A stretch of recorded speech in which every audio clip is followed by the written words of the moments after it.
All right, question 2A here. This is the first of the ones where we're just kind of like looking at equations and trying to solve for y. So in this one, the general process is to look if something is linear, then to check to see if it's separable. You could flip-flop those. One of them might jump out to you more. And then the last one is typically to see if we can do a v-sub.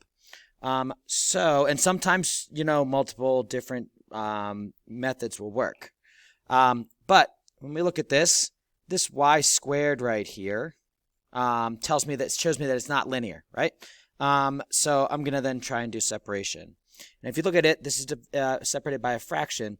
So if I write this as dy dx, and I'll do that by just erasing it real quick.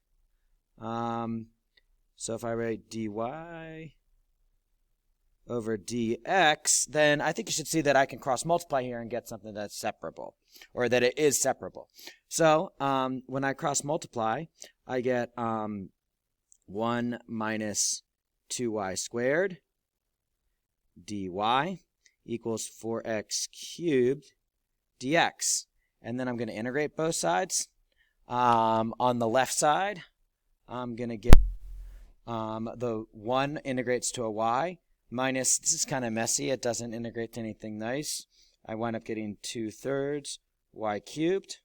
And then equals, on the right side, I get x to the 4th. And then remember, I got to do a plus c. I'm going to do it on the right side. Usually we do it on that right side, but we can put it on either side and we can manipulate it. And then the general guidelines after this are solve for y if you can. Now, it might be possible to solve for y in this equation, but it's going to be really messy and terrible. So you can just leave it like that. You could get rid of the 2/3 by multiplying by 3 if you want, but this answer is totally acceptable. So I am just going to stop there.